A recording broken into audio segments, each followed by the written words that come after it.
Hello, everybody. And I want to say a massive welcome to Helen Black. Thank you so much for agreeing to come and chat to me today. It's been really wonderful. I'll just introduce Olivia Mace, who often attends these sessions and is going to be doing sort of the facilitating and keeping her eye on the questions today. I'm just going to sort my view out. Just bear with me one sec. Remove pin. Can I pin myself? I don't know if I want to pin myself. Okay, there we go. Right, I am recording now, yes? Did it say that? It did. Let me just tell you very quickly a little bit about how today is going to go. What we usually do at the beginning of these sessions is, in order to really make the most of our time, we are going to give you a couple of minutes to pop into the chat any burning questions that you came to this session with. We've got to put the questions into the chat box. Yeah, that's right. Who was that? Oh, sorry, I'm not muted. I was talking.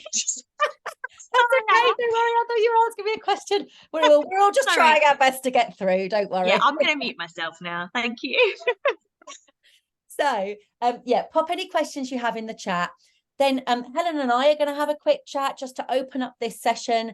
And during that time, Olivia will be looking through the questions, grouping them together, working out a nice sort of varied kind of set of questions for Helen, really. So you guys can sit back and relax. I will do my best. We will do our best to get through all questions, but of course, inevitably, we won't be able to, but we will try and answer as broad questions as possible. Let me just introduce Helen quickly. So Helen and I have been interacting on Twitter a bit, haven't we, for a while now? Yeah.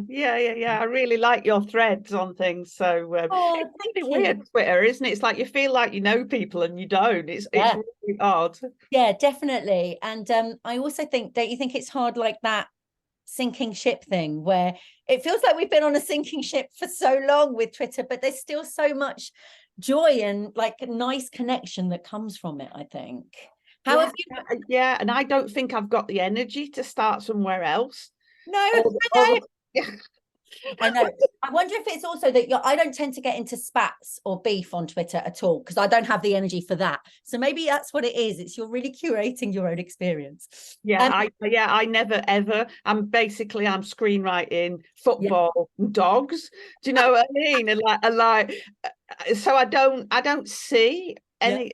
When people go, "Oh, it's an absolute bin fire," I'm like, "Is it?" I'm following really nice people. Thanks. That's brilliant. Okay. So we're just going to give people a couple of minutes now to pop some questions into the chat, and then we will start proper. So just take the time to do that, and we'll give you a couple of minutes, and then we'll get going.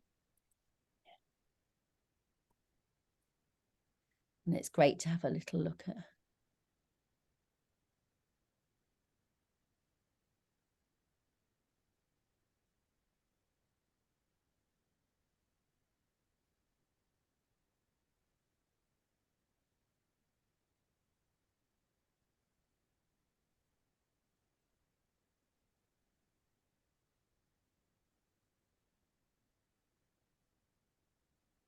So is there any you want me to particularly answer, Anna, or do you want to? No, what we'll do, Helen, is also you can feel free to add throughout the session. There's absolutely no need to add now. You can add as things come up. It's just useful for us to get a bit of an idea of what we're tackling. But no, what we'll do is after we've had our chat, we'll get Olivia to feed us the questions in a sort of great order. So yeah, brilliant. I'm just going to give you another few seconds. I just want to work out how to see myself. I don't really want to see myself, but I feel like I should try and record myself. Maybe not. Admit. Okay. Brilliant. So Helen, firstly, can you give us it's like a writing exercise. Can you give us, just tell us a little bit about A, what you've been up to recently, and B, how you sort of came there. And I understand that's quite that's a big conversation, but if you can sort of just give us the gist, that would be great. Well, most recently I've been doing all the press for Time, like massive amounts of press. But I mean, obviously I've got other projects that I'm working on, but like we've had to prioritize lots and lots of press for Time. Came out in the last few weeks. I think last Sunday was the final episode. Oh my God, I was inconsolable, I have to say. Yeah, it's been really, really well received, which, you know, you don't always know that's going to be the case. So that's been really lovely. Yeah. And basically I got that job because people always ask me, did I know Jimmy? But I didn't know him at all. Yeah. Basically, he had written season 1 of Time. It was like I think it was a success that nobody was expecting. Yeah. And so the BBC was straight away, will you write a season 2? And Jimmy was like, absolutely not. I'm not writing a season 2. The stories of Sean and Stephen are done. Yeah, I agree with that. Yeah. BBC played a blinder and said, well, do you think you might have a responsibility to consider writing it about the female estate, and like tell Jimmy he's got a responsibility for and so he was like, oh God, but I can't do that. I just can't tell women's stories. And so the BBC said, right, well, we'll get you a female co-writer. How would you feel about that? Oh, fantastic. And so Jimmy said, well, it would depend who it is, you know what I mean? And BBC suggested me. So that's how that came about. Amazing. And was that off the back of Life and Death in the Warehouse? Was that right? Yeah, and also our commissioner, Lucy Richer. So I had written a pilot for her that never got made. Right, yeah. Quite a few years ago on a very strange project that had, well, strange as in it had a strange genesis to it. Like it didn't start with me pitching an idea. It started with the BBC and the producer wanting to talk about a particular social issue, and me ended up in the writer's room, and then me ended up co-writing the pilot on that. And Lucy had just remembered me, which just goes to show that you have to, you know what I mean, like even on things that don't go, quite often can have a life beyond. They can have a tale where people remember you. Oh God, yeah. I think that's so important, isn't it? What I come to realize more and more as I'm working on my own stuff rather than working other people's shows is that most stuff just isn't going to get made. It's just not going to go. And the development part of it is so huge that actually, those forging those meaningful relationships and not being a CUNT, like, and I mean that in the sort of deepest sense, not in a sort of surface sense, but like being a genuinely caring and generous member of the group always will come back for you, I think, because it's interesting, isn't it? You sort of think, oh, I hadn't heard of Helen before reading about Time, and you think, oh, I wonder what she's been up to. Of course, there's always so much stuff going on behind the scenes, isn't there? You know. Yeah, exactly. You're doing all sorts of things, aren't you? That either it didn't get made, or like Life and Death did get made, but it was quite a small thing on BBC, but because it got on BBC 3, but because it got loads and loads of awards, love. And again, it lifts your profile, do you know what I mean, in a way that's like so helpful to writers. It's very exciting, right? I hope you feel it. Are you enjoying it? Are you enjoying the what's happening right now? Oh God, I'm loving it. It's fantastic. I mean, so good. Yeah. It's affirming to hear you say that, because I think success, and I'm really doing that, like, and you know, is it we wait for something for so long, and then sometimes it comes along and we go, oh shit, this isn't what I thought it was going to be like. Maybe this wasn't what I wanted after all. But I think just the joy of people talking about what you've made, I think that's so exciting. Yeah, no, it is. It's really, I mean, it's nerve-wracking, isn't it? Like putting yourself out there, like, oh, this is what I think about something. Yeah. And there's no getting away from that, is there? But like people, talking about it for good or for bad, it's like, it's really, it's like it's really the whole development thing, just like it's because I was a novelist before this, and when you write a novel, come what may, in a year's time there's going to be a book on a shelf in WH Smith's. Do you know what I mean? There's no development.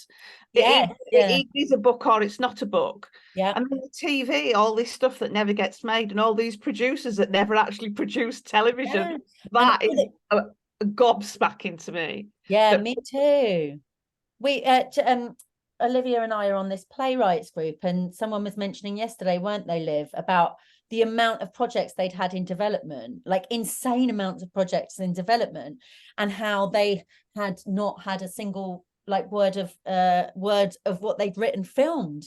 And that was, it can be kind of disheartening, I guess. Well, fucking awful. Sorry for my French, but absolutely fucking awful. And I went because I didn't really know that that's kind of the deal when I kicked off. It's about 5 years I've been doing telly, and I had this like 2 years of just endless development, and I was like losing the plot. And a friend of mine, Sally Abbott, said to me, she's so I know Sally, so lovely. She said to me, "You've got development fatigue. You need to get into production. Just go and write an episode on anything." Yes, Anything. yeah. And she was so right. Yeah. Right. I was going to say is that my entry into TV was weird because I was on a BBC course a long time ago, and because I'd come from theatre, I just wasn't used to having that many voices in the room from the outset. So what was just simple development felt to me like notes that I'd got it wrong before I'd even started, and it really scared me away. And then I came back through writing on other people's shows, and I'm so fucking glad I did, because I learned the craft. Do you know what I mean? I feel like I honed some skills there. What did you write? What other shows did you write on? My first commission ever was on a Channel 5 show called Clink, set in a prison, funnily enough. No way. It was just a hilariously terrible low budget thing, but it was brilliant because we're just creating it on the fly. Yeah. And you know who else got their first commission on that? Tony Schumacher, who wrote The Responder. So I've got to say the producer did pretty well choosing her writers. Do you know what I mean? Yeah, that's amazing. And then you did I want to say Life and Death in Paradise, but then I'm mixing your... I did Death in Paradise, yeah. Oh, that's a hard one to write on, really hard. I can imagine, because tonally it's quite strange. I thought it was going to be dead easy, because I'd watched it and thought, this... But then I did Grantchester, which was fabulous. Fabulous. If anybody ever gets a chance to write on for Daisy, who's the showrunner and a creator of that, fabulous. And then I just wrote an episode for Anna Simon's new ITVX show, JOAN. Oh wow. Okay, brilliant. Yeah, ITV are doing some quite exciting things, I think. Yeah. Sophie Turner is in it, and she's brilliant. So I've done what? So what's that? 4 shows. But it's good, isn't it? Because like it's quick. Well, I mean, it is. And also, it's going to get made, which is mad. I remember, just because we speak plainly about it, I think there's no point being coy about money and stuff. Like, I remember someone explaining to me the concept of principal photography, or what else do we call it? SUA, yeah. I'm sure most people here know, but I didn't know when I first started writing for TV. It's that basically on the day that they start filming your episode, you will get everything that you've been paid on it all again. And sometimes, depending on what company it is, the last company I did it with, you get 130% of what you got paid. So it's like, and it can be on Grantchester, right? Again, not be too crass, but from pitching my first idea of what the episode would be, and so basically getting my first payment, to getting my SUA, it's about 12 weeks all in. So it's brilliant money. It really is. And you know what? It's interesting. Sometimes people say, "Oh, why do you write a bit more for telly now than you write for theatre?" Or like, "Why did you make that change?" And it wasn't actually a conscious decision. But I'm like, seriously, the money. Like, I've got a child. I'm I live on my own. I'm with him most 4 days a week. It's just me and him. And it's like you said earlier about being crass. It's funny, isn't it? I think when you haven't had money, when you haven't grown up with money, there's this real thing about we mustn't talk about money. We mustn't talk about money. It's very, and actually, when you look at the reasons that those rules were set up, it's pretty disgusting. It's to stop us talking about, how much we're earning and comparing notes and stuff. So, yeah, I'm glad you mentioned that, and I'm glad. I think I even had one producer say to me at one point, like when like, what, why are you writing episodes on other people's shows? And when I said, well, partly because I want to be in production, I don't want to be in development with you for another fucking 3 years talking about the same project, but also money. And she actually said to me, "Oh, you don't need the money, Helen." I thought, well, A, how could you possibly know? And B, shush. What if I just want the money? Yeah. Oh my God. I remember thinking that. I was like, what the difference between making 50 grand and the difference of making £2.50 doing a development treatment Yeah. for the same freaking effort? Yeah. Yeah. I have to say also, the thing I love about working on other people's shows is that the buck does not stop with you. Oh, yes. You Oh, pass that down the lines. I'm writing a 6-parter at the moment, which is mine. And honest to God, you do feel the pressure on your shoulders. Yeah. We're filming in February and we're not there yet. Yeah. Oh, And I'm feeling it there. Do you know? yeah. Like, Well, I oh, did. Yeah, I can imagine. When I worked on Killing Eve, series 3, and there was a lot of pressure on the showrunner there. Suzanne Heathcote, she did an amazing job, but there's always with that, particularly because it was established and it had so many different fans and different people believing different things. What's your series about? Can you talk about it, or are you? I can say a little bit. It's not announced yet, so you know what they're like, or secret squirrel. I don't know why. It's a comedy drama, 6-parter, completely different to Time. It's about a bunch of women at a certain age, but our budget's very low, so yeah, very interesting because. Again, in development, when anything can just be anything, and you're like, oh, the helicopter goes over the waterfall. And then when you're actually writing to production, you're like, there is no waterfall helicopter. In fact, there are 3 characters and a cafe.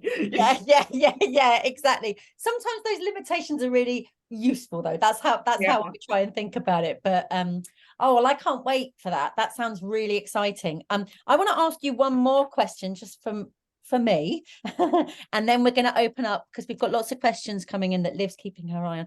I just want to ask, what do you love about being a writer, Helen?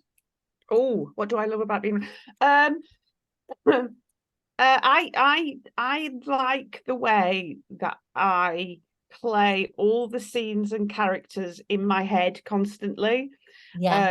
And I know some people write what they see, but I don't at all. I sort of imagine I'm in the scene, and I imagine I'm there and feeling it all, and then I just write that. And I think it's you imagine you're one of the characters, and do you change? Yeah, or even all of them. It's really weird. I'm sort of in it. Feeling all the feels, and I really like that. I really like living all those vicarious lives, even if it's only for a tiny minute, yeah, absolutely. Well, it's also a break, isn't it? Right, like writing can be real escapism, all of the trappings of writing for TV that we talk about and have a laugh about, TV development hell, but yet the money is good, and passing the buck and all that stuff down the line. But I think, I don't know this for certain, but I think that if you can maintain some of that magic, and it is magic, that feeling, right, to inhabit other people and other lives, then you're sort of onto a winner. Do you know what I mean? There's a line in Billy Elliot where he says, like, what's dancing in it is it's electricity, and that's what it is for me. It's like it's like the best fun you can have outside a hotel room. Do you know what I mean? It's like it's the electricity. I just love it.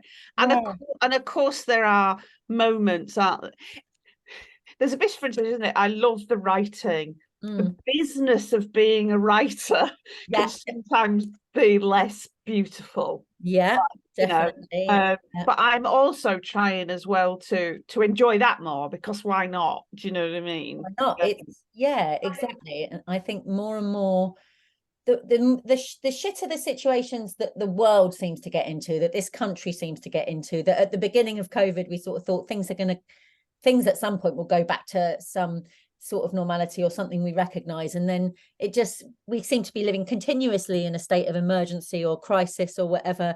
Like, I think it's really important to just, and I don't mean this, it sounds a bit depressing, and it's not, but like, just to find the fucking joy in your everyday life. I love doing mindless admin tasks and like some of the stuff that is connected to being a writer. Like, my dad said to me the other day, have you got a lot of work on at the moment? I said, yeah, I'll have to work until really late tonight. He said, it's all creative work, is it? And I was feeling really arsy. I was like, yeah, Dad, that doesn't mean it's fun. But like, it is, remembering the privilege, I guess, of like getting to work creatively is really exciting.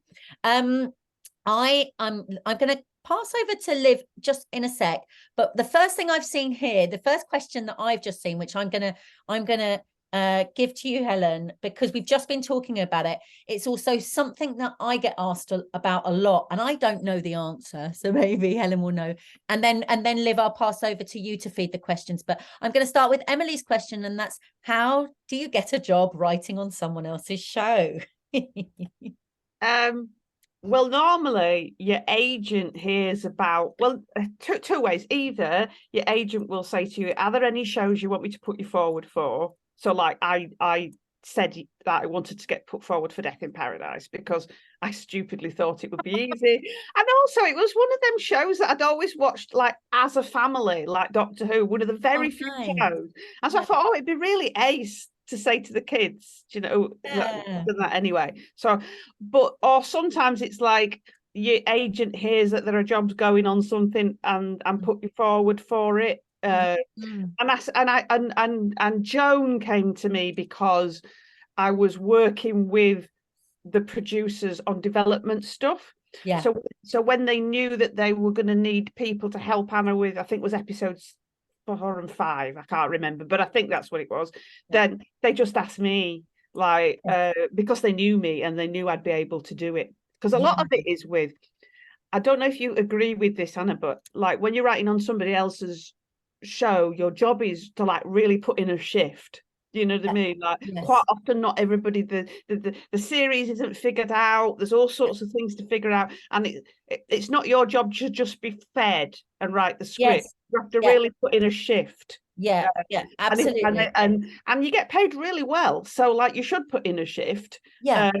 Have you are you usually in writers' rooms, or have you been? I've only really ever done one, which was that first one for Lucy Richer. Where I think we did 3 or 4 weeks. Which, in Grantchester, no. Death in Paradise, no. I don't think there's the money for it. No, and I also think JOAN, we had a few days here and there. You know, I also think it is like, I think I'm right in saying, I caveat everything because I don't really know, but but my experience leads me to believe that it's, you know, writers' rooms are essentially an American sort of thing that has come here, and the shows that I worked on tended to be early shows were American. So I did like 5 months with Succession. We were in the room, which is insane to think about now, and then 10 weeks with Killing Eve. With Becoming Elizabeth, it was much less. With One Day, it was much less. But you're really putting in a shift then, aren't you? But it's brilliant because you get to just be alive in a space with other people, which is lovely. Yeah, no, I really liked it. And when I started this show of my own, like we haven't got enough money, but wherever we could, because I've got 2 other writers doing episodes 4 and 5 for me, because 6 is quite a lot when you've got a lot of other stuff on. Because I was doing 9 at the same time. Do you know what I mean? I was like juggling bloody time, my own thing, and then all my development. So like get other people in, but also because, you know, a series is really hard to come up with. It's like a story. So to have other people in the room, like you say, putting in a shift and going, what about? Is there a world in which, that's my favorite saying from like a writer's room, is there a world in which so and so can happen, which is a great offer. So there's saying to your agent, I'm interested in writing for different rooms, and just sort of developing those sort of nurturing relationships then, I guess. Because I often not often, but like I've had established writers say to me, how can I, like, I've got all this body of work, but I'm not able to sort of get seen or get considered for rooms. And it's interesting. I wonder if there's something about going, someone said something to me really good actually, which is essentially that even though you're going to put your mark on an episode, you're going to put your stamp on it, it's going to be full of you. Also, essentially what you're trying to get is a universal voice across the series. So in some ways you're imitating the voice of the lead writer or the showrunner, which is a very different offer, isn't it, to writing your own work and championing your own ideas. I'm not very good at that, to be honest, because my writing voice is a bit like me. It's really, really strong. Yeah. And when I try and tone that down, it's just fake. Yeah, So yeah. kind of now what I say is like, I'll just write it in my own voice, and then it might feel a bit off kilter within the series, but if it's not episodes 1, 2, I think it'll be, you know, if it's in the second block or something, it's not too bad. Or if it's like a story of the week, it's not too bad. Yeah. You know? And what about, and then do you experience, like, what's your experience back in getting overwritten? Because that's always different with every project, isn't it? I mean, do you? That's only ever happened to me once, and I didn't really mind because I got to the end of my tether with it, to be honest. Yeah, yeah. It was during the pandemic and we weren't filming, and so nobody's fault. But of course, it just meant the producer had a million hours to go, what about this? What about this? Oh God, yeah, yeah. So in the end, I was just like, fucking yeah, get someone else just do to write it. Yeah. I could not care less. That's brilliant. Thank Give you me my so credit and my money. Liv, let's can you start feeding us in some questions? Yeah, so we've had quite a few questions about your process generally, with some people asking, how do you even begin? Like, what's your entry point? How do you tackle the beginning? And then other people asking, which elements of a story do you find more challenging or easier, i.e. plot versus character? So would you mind talking to us about how you even begin your approach to the new script, and then which of those sort of things are your main anchor points, please? Great. Like if it's my own original, you mean, or if it's well, they haven't specified, but if there's a difference between if it's your work or coming into somebody else's, then maybe that would be interesting to talk about that as well. I don't know, whatever you prefer. Well, when it's my own stuff, or even if it's an adaptation or a true story, but I'm going to be the creator, in inverted commas. So you're like starting from scratch. I'm terrible at plot. I'm just going to say that. Coming after my own heart. I don't know. That's the hard bit. Yeah. But also the easy bit, because that's the bit where people will help you. Yeah. That is the bit where producers will help you. That is the bit where you can get in a room and other writers will help you. What people really can't help you with, and what you have to wrangle, is the world, the characters, and the tone, I think. So whenever I'm starting to put something together, I'm first of all looking at, like, okay, what's the world here? Because like telly just requires you to sit there for hours on end in that world, so it's got to be interesting to somebody. So you've got to have something to say about that world.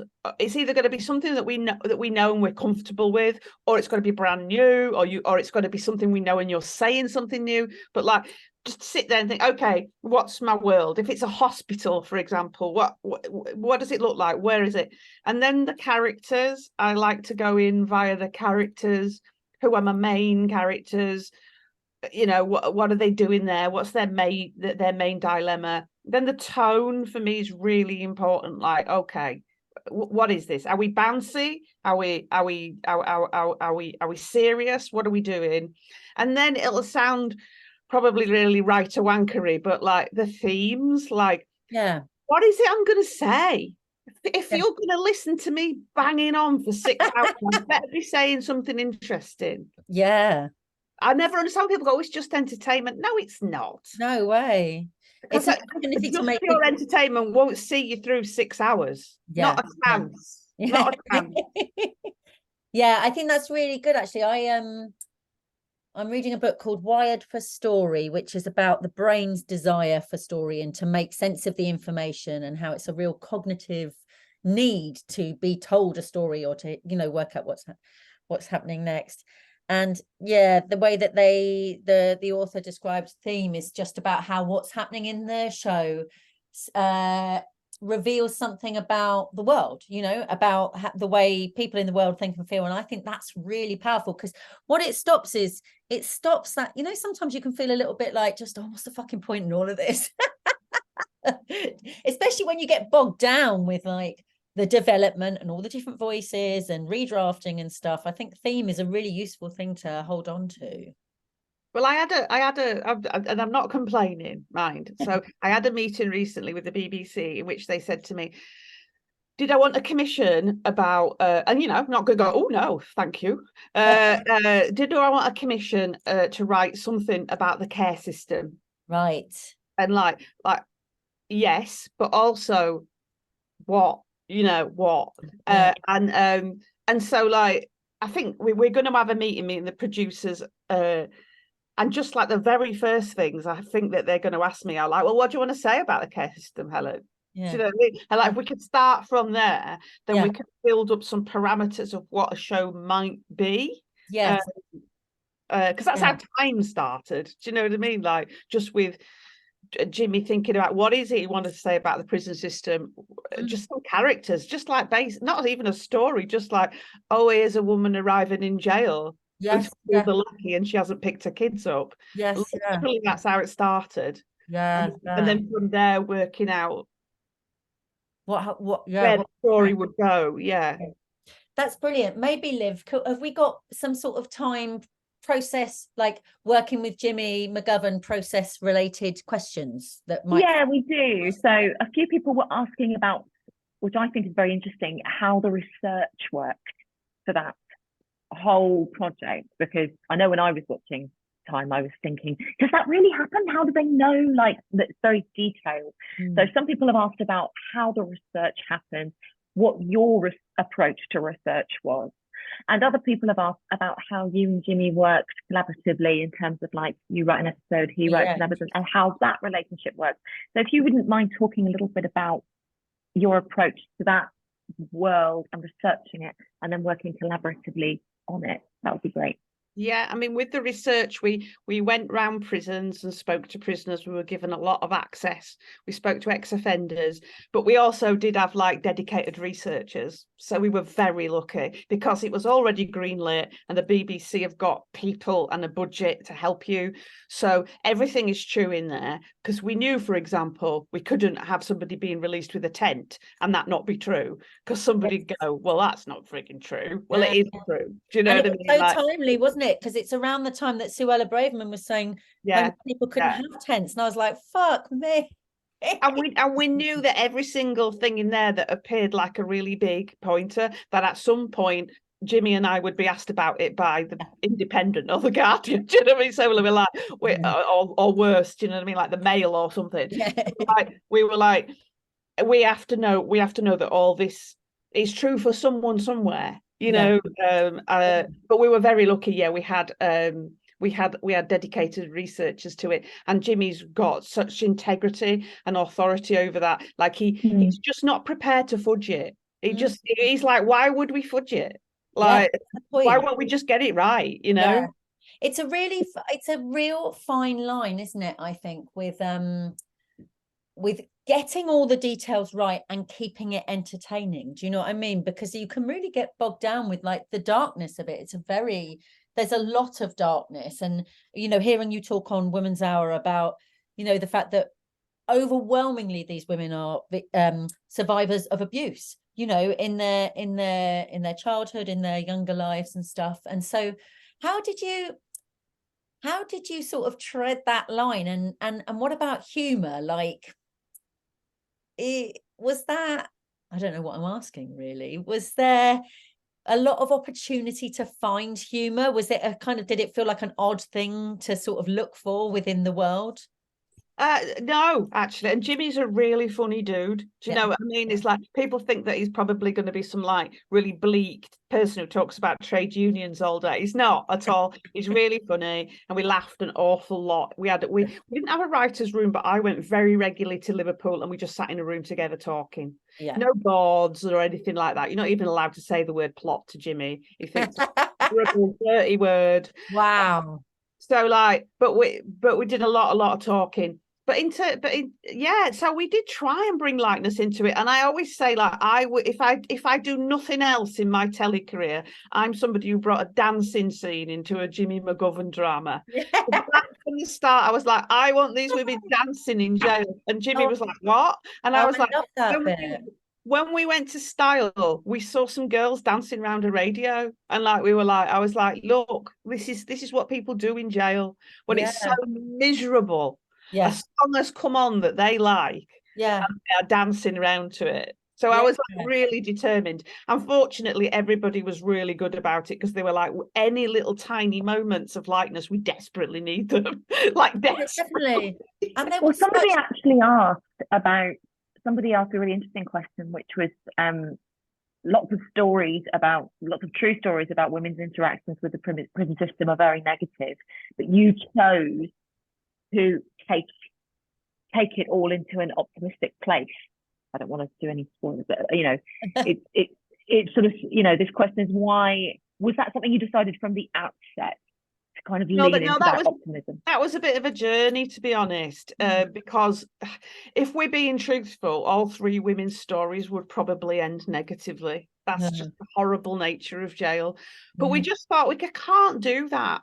But nor could we give a happy ending, because that would be just completely, everything that we talked about in terms of integrity would have been ruined if we'd done a silly happy ending. So we sort of ended up where somewhere where, because it was me and Jimmy and then two producers, somewhere where we were all comfortable that it was possible that one of our characters could have a future.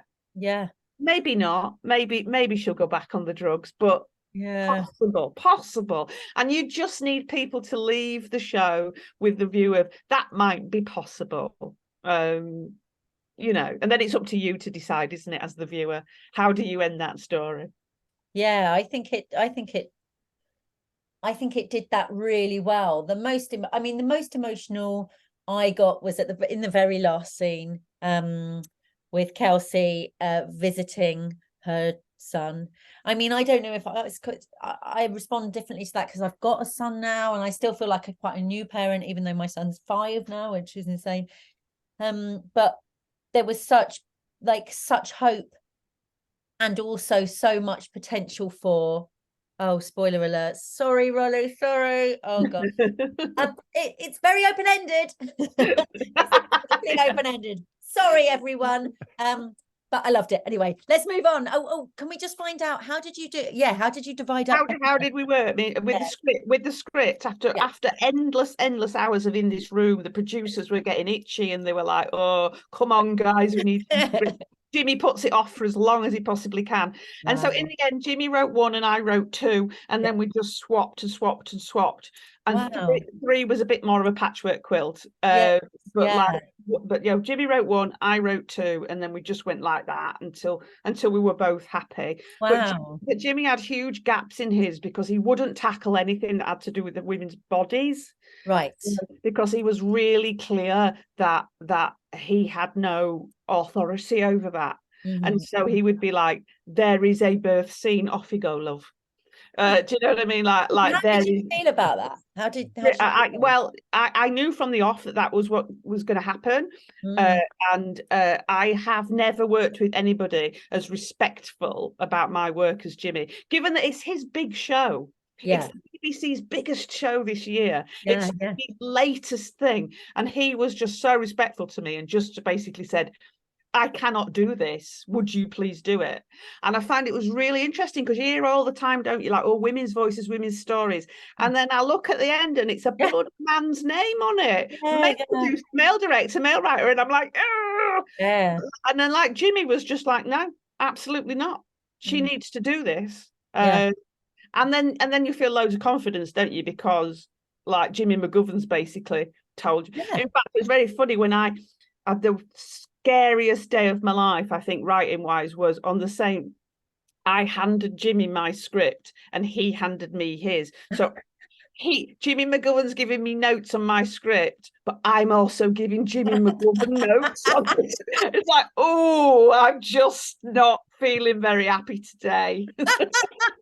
But isn't it? I mean, it must be such a confidence boost. That's so wonderful. Because I think you just have to have faith in your own work, right? Regardless of what level you're working at. This is what I find myself saying a lot recently, that like, you've got to believe in, it sounds like such a simple thing, but you've got to believe in your own work. And the truth of your work.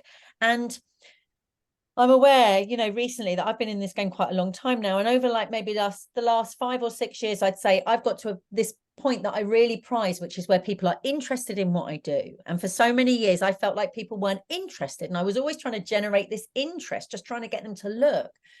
And what it made me realize is that the very difficult thing to do is to be your own champion until there are other people around who will champion it, or whether maybe those people will or won't materialize. And I mean, that's part of a much bigger thought about having art and creativity as part of our lives. But yeah, it must have felt wonderful to have that sort of validation from Jimmy. Well, it's a horrible thing, isn't it, being a writer, being an artist? It's like you have to have such a level of arrogance in a way to say, yeah, here's what I think. I've written it down. Yeah. I hope you'll pay me some money for it. It's quite an arrogant thing, and you have to have loads of confidence for that. But you also have to have like a layer of humility, sensitivity to know that actually then quite often you've got it wrong or whatever, and react. But it's very interesting what you just said about like people being interested in it, isn't it? Because we spend such a lot of time as writers in development trying to figure out what do the commissioners want, what do, you know, blah, blah, blah, blah. Oh, you know, I remember when I first came into telly, because I got no connections at all.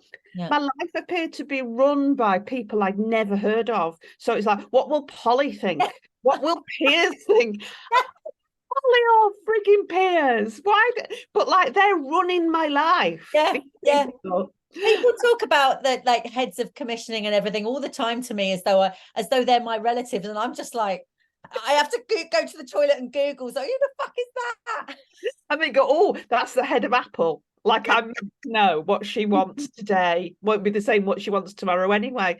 And that's another thing, isn't it? Is that then having enough confidence as well to stop reacting by that, because producers are incredibly reactive. So they'll go on one of these like breakfasts with the commissioners. Yeah. And the commissioner will off their cuff say, oh yeah, it'd be nice to have more shows in the north about watchmakers, and all of a sudden you find yourself in development in a show about a watchmaker.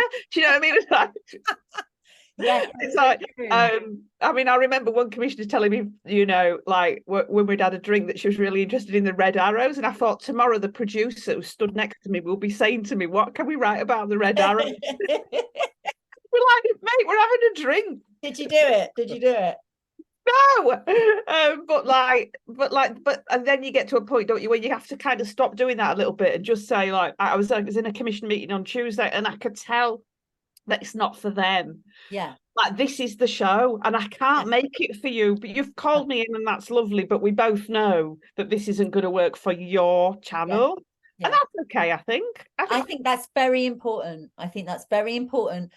It's a way of finding, and it takes a lot of time, I think, and experience. I'm not saying necessarily experience in having lots of stuff made or even developed, but experience in writing of going, I can be flexible and accommodating, but there's an authenticity, and I know that word gets thrown around a lot, but there's a truth at the heart of my work, which is really me. It's about how it might not be about my world or my experience, but it's how I see the world that is intrinsic to what I do. So I might be able to flip between different genres or whatever, but this is me. And if that doesn't work for you, then it's a really mature and like worthwhile and valuable thing to be able to say, no, this isn't right for me, even if you're like absolutely gagging to get something made. Or I mean, I'm a steely pragmatist, but you can't fit a square into a round hole, can you?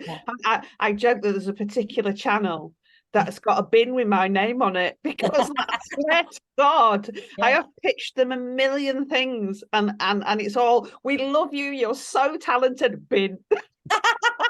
Bin. You really have to develop that thick skin, I think, don't you? Absolutely. Brill. Liv, let's move on to something else. Lots of people celebrating these answers, by the way, but there's also a few questions about your sort of early career, because some of our writers are unrepresented and want to know how they can it would be nice to hear your story of how you initially came into the TV writing world, your steps through getting an agent or getting into those, going up those stepping stones. How was it for you? Yeah, so I've written a lot of novels, like a lot of novels, 11, I think, and I was just a cheerful novelist, to be honest. And then my book agent had always said to me, you know, we should try and get these made into a TV show. It never happened for whatever reason, and I never really thought about it. But then I decided that, and he always used to say to me, you should be a TV writer as well. You'd make a lot more money. But I'd need to write a spec script. So I never really had time or the inclination. And then my children, I've got twins, they went to university the same week, really. And so, like, the first time I had like all this time, I'd handed a book in and I was waiting for my notes, and my kids had left home, and I was like, right, I'll write a script then. So I bought, this sounds ridiculous, I bought a final draft and I just wrote a script. And what I did was I adapted one of my novel stories, so I didn't have to start from scratch. Yeah. And then I sent it to BBC Writers' Room there was a competition. It was between BBC Writers' Room and a production company called Kudos North was setting up. So I sent it in, and I always like, this is terrible. So there was a little part on the online form saying, what credits have you got? So I just left it blank. Which is terrible. So I didn't lie, but also, well, I couldn't put EastEnders or something. You know what I mean?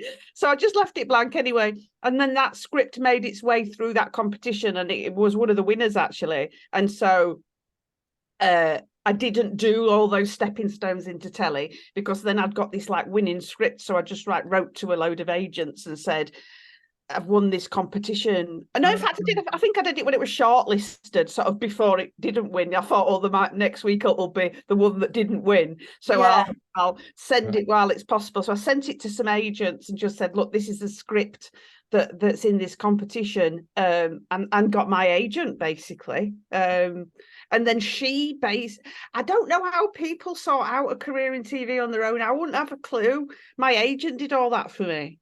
Yeah. She just sorted out like a million generals for me to go on, because I just don't know how, when people say like, oh, willy-nilly, or make friends and connections with producers, how? I don't know any. I do now, but I didn't know any. So like, but fortunately your agent knows everybody. I know that's not very helpful if you don't have an agent. It's really not helpful. But there must be ways for people to make these connections, but a better writer than me would advise on that. Yeah, I totally appreciate what you're saying. So there's nothing that makes me feel more stupid than the idea that I should know things and people. And I'm like, why should I know? How should I? No one's ever told me. Nobody's ever told me. Every show that I've worked on, I've been part of the email list. So all through filming, I'll get emails every day, and I can honestly say I have no idea what any of them are. Not a single one. There's all this terminology and stuff that I don't understand. And I also feel like, I mean, because I came to it through theatre, so a different, but sort of similar but different. But I don't know how, I would have made those connections. I can't imagine, like, I don't even know, where do you go to hang out to meet TV producers? Where are they? Do you know what I mean? They're all in offices, aren't they? Yeah. So like, I don't, maybe on Twitter and things like that. I just don't, or maybe you could just write to them and ask them to, I don't know, but I just know that I was very lucky and my agent did that for me.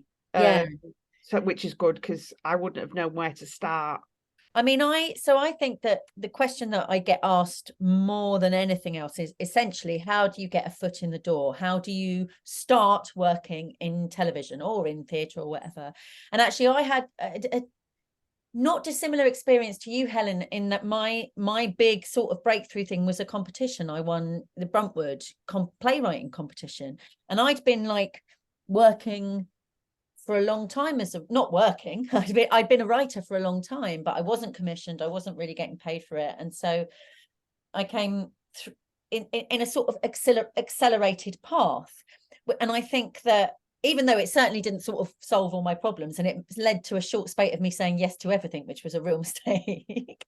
So I think what I would say from that is that I think that it can be really frustrating to have to apply all the time for like awards and competitions and stuff, which often filling in and like applying can be really time consuming. But I think that they can be really great routes in. The only other thing that I sort of say with confidence, now that I've been in the game for a while, I mean, I was an actor till I was 27 or so, so I haven't been in it for absolutely ages, but long enough.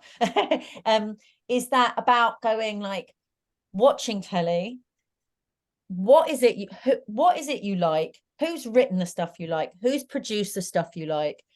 It's about building this network, even if like it's a network that they don't know you exist, but you know they exist.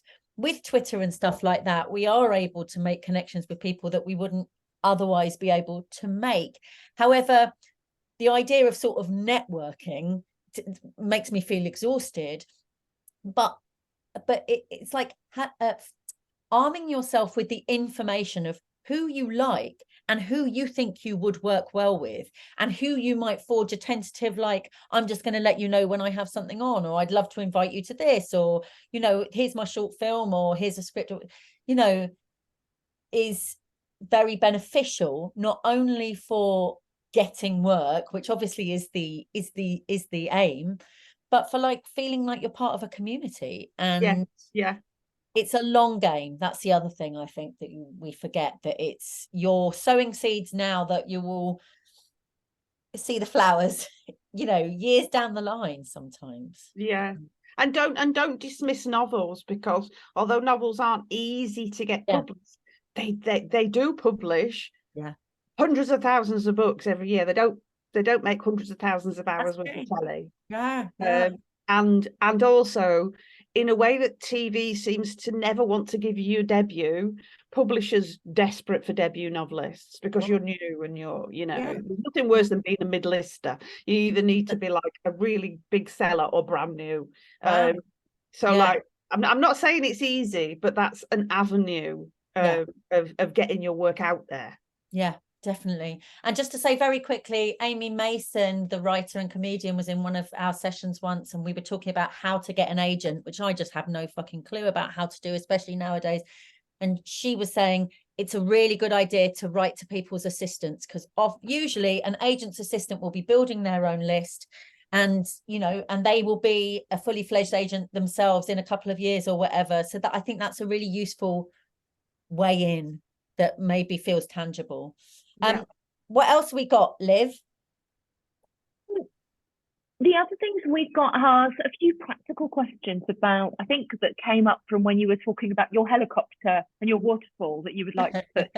I think a couple of people were interested in how you know where to make that sort of approach. Are you given that information before you make a pitch or before you start working on an episode of something? Are you told, here are your boundaries?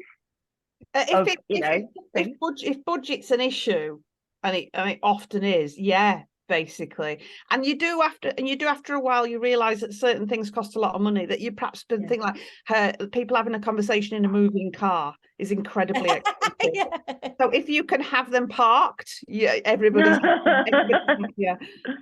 that having loads of characters is expensive. So what they will do often is at the beginning of a shoot, they'll say you can have this many characters for 100% of the time and this many characters for 80% of the time, and these people are just like going to come and go, and so that at least you can craft it and think, okay, so in episode 3 everybody's going to need to gone to Birmingham apart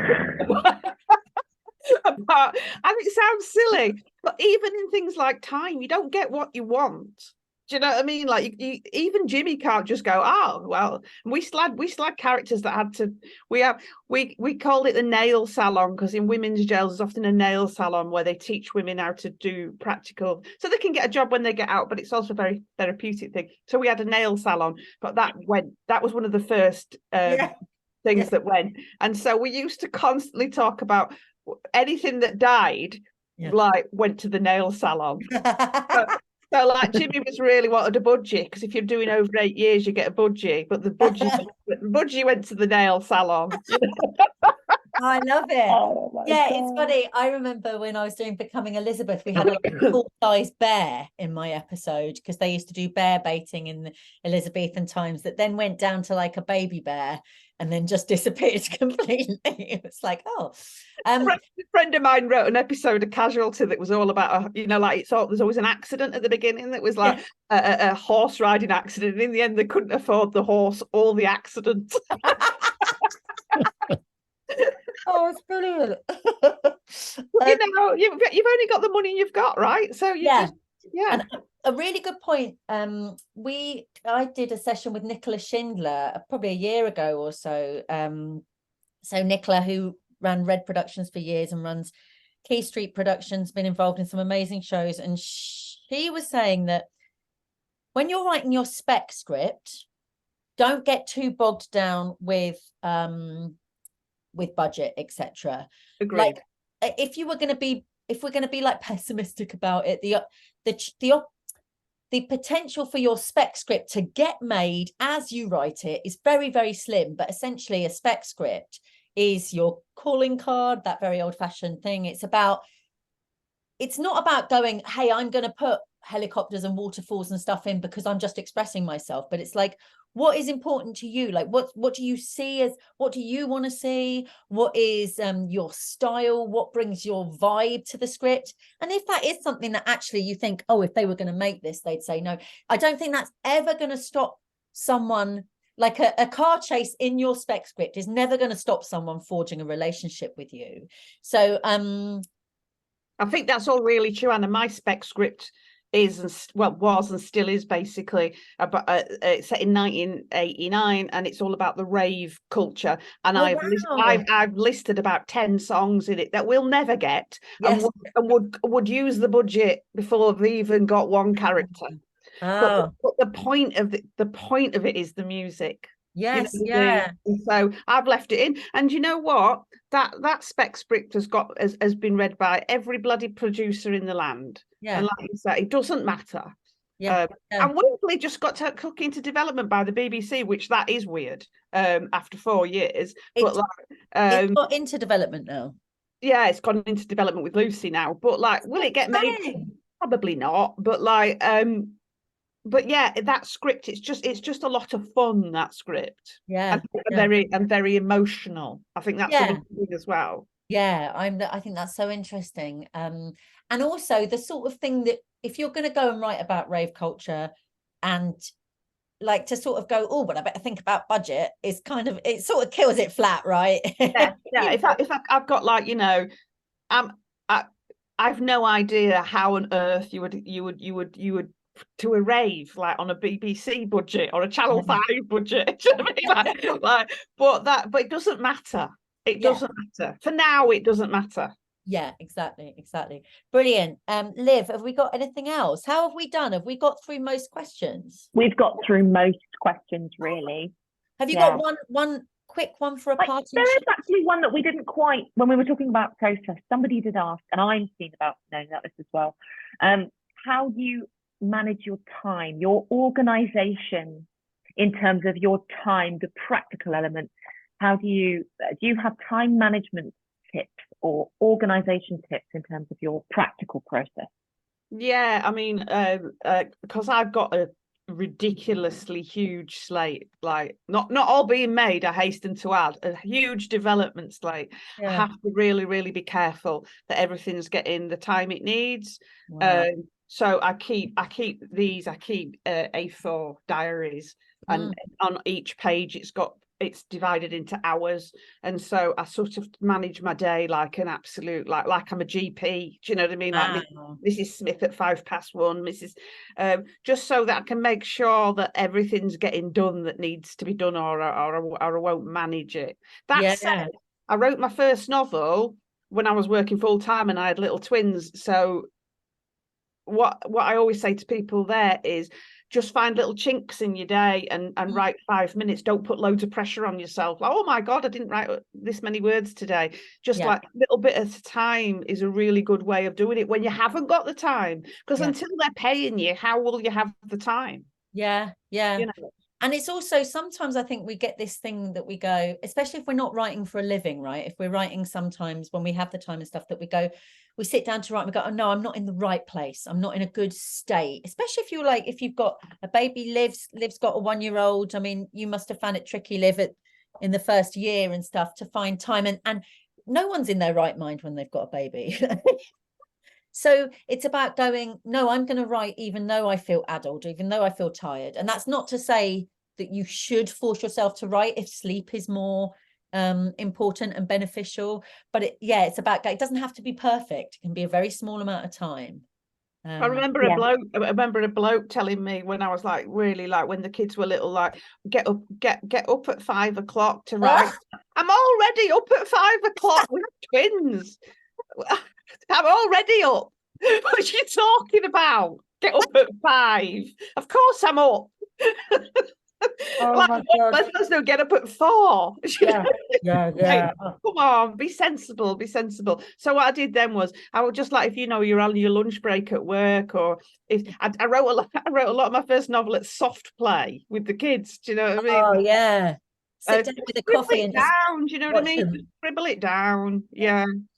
Oh, this has been really wonderful. Thank you, Helen. Some people are asking where the recording will be. So we'll drop you an email actually when it's up, but it will be on the Without a Paddle YouTube channel, which I will link to you in an email.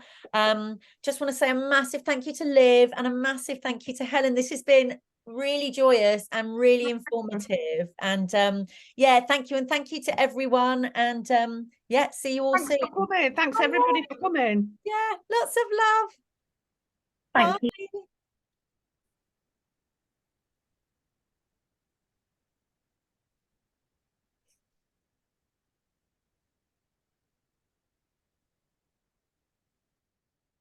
It's always that funny thing of waiting, isn't it, at the end? Bye, everyone.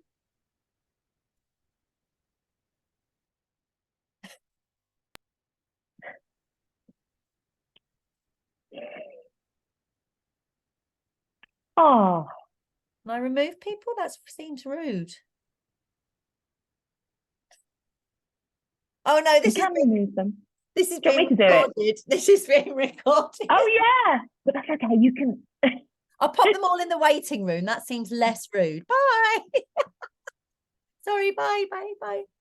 Oh, all right. We'll trim. You can trim the recording if you want to. Right. Stop recording.